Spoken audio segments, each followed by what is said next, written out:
Let's go, Blue Jays. Let's go. That's right, boys. Blue Jays are kicking ass. It's time for another NHL 15 shootout commentary. But we're going to devote this entire video to the Toronto Blue Jays, Canada's team, baby. And I know, a lot of people thinking that I'm not a baseball fan. I'm certainly not a diehard fan, but when it comes to the Blue Jays this year, there's a lot to be excited for. I mean, the winning streak that they just went on to get themselves back in it.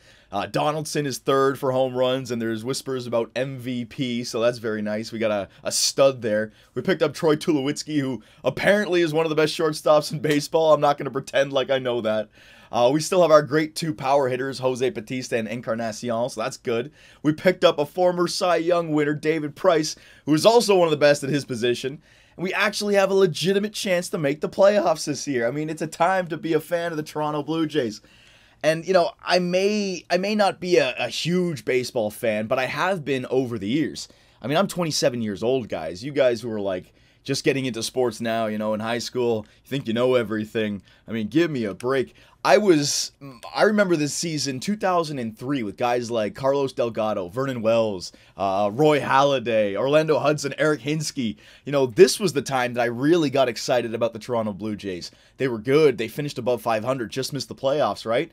But year after year after that, we saw a lackluster performance. The players that I love getting shipped out, not getting anyone back. I mean, Troy Glaus going through here, Corey Koski, Frank Thomas, Jose Reyes. I mean, I need to care about the games for me to become interested in the sport. And it doesn't matter what sport it is. I mean, I don't watch soccer all year, but when the World Cup comes on, are you kidding me, man? That is some of the most intense competition I can watch. And it doesn't even matter what teams are playing.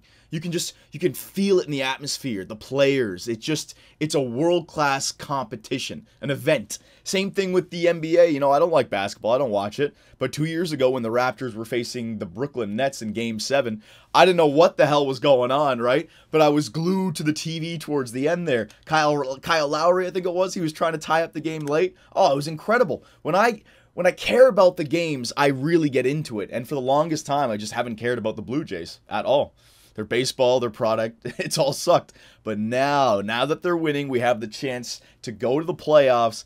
And if you buy a Blue Jays ticket, I mean, look at all the guys that you can see. Donaldson, Tulowitzki. I wanted to go see a David Price game, but I hear they're all sold out. So I'm thinking about maybe just going down to the Sky Dome, not the Rogers Center.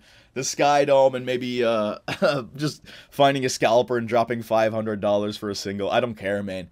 It's that kind of season. You know, I won't pay attention if the team is shit, but when the team is doing good, hell yeah. And you know what? I don't consider that to be bandwagon. This is the question I want to put to you guys. All right, is it considered bandwagon if you are a fan of the same team, but you're off and on throughout the years? And you kids in high school, I mean, come back to me in 10 years when you've had to follow 4 sports over a decade. You know, you start to lose things. But for me, it's not like I've cheered for the Yankees or the Red Sox. It's not like me jumping to the Pittsburgh Penguins. Yeah, I'm a bandwagon Pittsburgh Penguin fan. But when it comes to the Blue Jays, I've always been a Blue Jay fan. I just haven't been interested when they haven't been a good team. So maybe it's bandwagon, I don't know. But the Blue Jays are kicking ass. I actually went out and bought a PS4 and got MLB The Show 15. That's what a good team could do to you, man. Gets me into baseball all over again. Now, what do you got for me? Get the fuck out of here. Is that in? Is that in? Did Alexander Ovechkin find a way to sneak that home? Oh, no! Jonathan Bernier. Maybe I shouldn't have traded Bernier for my Toronto Maple Leaf season. I won't ruin it for you guys. But Reimer, oh, just an in. You know, I won't ruin it for you guys. All right, Tyler Ballsack. Let's see what he's got. Let's do the Gordie Howe. You know, we're almost done. We won't be able to do a one-handed deke for a while. Maybe even ever again. Oh, baby! Oh, I was going too slow. If I would have waited an extra second, I needed more patience right there. Batman would have been able to do that. I was a little bit too aggressive. Should have just waited an extra second. The left side of the net would have been open. So, we'll get back into the Blue Jays here in a second. I went with the Toronto Maple Leafs. Maybe the Blue Jays. Oh, hang on a second. No. Oh, he got me. All right, I got to be doing flying poke checks. This guy's coming down and just doing dangles. But it's so nice to finally care. I mean, Jesus. I've been scarred living in Toronto my entire life. When you think back at it, you know, I'm 27 years old. What have I seen? I do remember the Blue Jays winning back-to-back in 93, 94. I was like, what? I must have been like 7 years old, 6 years old. I remember in the sense that I remember the event and it happening. I don't remember watching the game at all, you know, but I remember just how crazy just the city's was, and everyone going nuts. Oh, JVR, there you go. You know, everyone in their cars and cheering and honking their horns. It's crazy what you can do for a city, and I don't care what people say, man. Toronto and Canada in general, we got some hardcore fans. You just got to make us care. No wonder the damn Air Canada Centre is one of the most silent buildings in the NHL. It's because our product is garbage. When's the last time you've given us something to cheer for? Oh, let me guess, a shortened... you know what? I'm not getting into the... I can talk forever about the Toronto Maple Leafs. I don't want to rant about the Toronto Maple Leafs. I want to stay positive about the Toronto Blue Jays, man. I'm serious. I'm going to go down and buy a ticket. Sold out. Rogers Center. It looks so cool. All right, here we go. I'm going to do a Balotelli here. Here we go. Kadri. The dream. Kadri! Oh, my God! I almost went through my legs, the double 5-hole, the 10-hole. Oh, how did he like, oh my, he must have a double jointed knee or something. He bent it sideways to make that save. There must have been a gap there in the 5-hole. Are you kidding me? Marcus Johansson, the super duper Swede. Oh, dirty birdie, get out of here. What kind of spinorama is that? You look like a drunken top right there. You went nowhere. You just slowed down your shot for no reason. All right, if I put this in, I let him score, I can set up the super... Oh, Phil Kessel. You know what? I'm happy, Phil. Go tear it up in Pittsburgh. Just make everyone here in Toronto, like, just kiss your ass. All right, here we go. Phil Kessel. Oh, low blocker. Low blocker, baby. Yeah! You're not going to come out there and grab that puck. Phil Kessel's way too fast for that.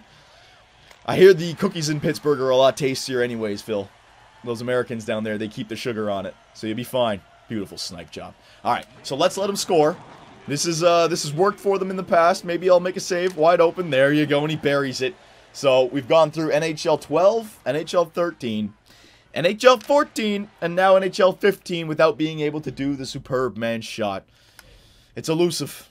But you know what? If one man can do it, Joffrey freaking Lupul. I've been playing so much PlayStation, I can't even... The controller feels weird. Here we go. Joffrey. No, Joffrey! That's not where the puck is, you idiot! Ah! I can't do it. Let's see. I'm in the damn face-off circle. Alright, here we go. What do you got for me? Flying? No. Forehand. Yeah, I saw that coming a mile away. I gotta say, the quality of skill on Old Gen has tremendously dropped. I guess everyone's out in the sun, or no one's playing this game anymore. Oh, I'm gonna miss it. Roman Polak. Alright. You know what? I got that nice Balotelli with Polak before. Let's try it again. Here we go. Roman Polak. Oh, shit. He did the wide dive. Alright, wasn't expecting that. It almost actually worked as well. Almost chipped it around him.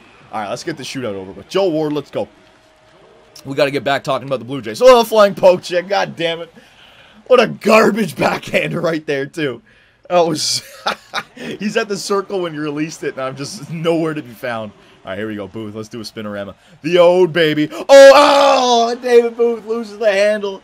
And the Washington Capitals beat the Toronto Maple Leafs. You know what? That's how the story should be told. The Leafs are absolutely garbage right now until they prove something.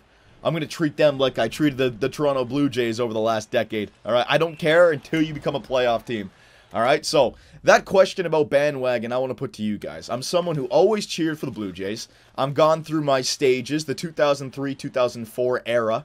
With Roy Halladay and Carlos Delgado, I was glued to the Blue Jays. I really did care. But then over the years, you know, go to college, get jobs, you stop to care about teams that are garbage, you know?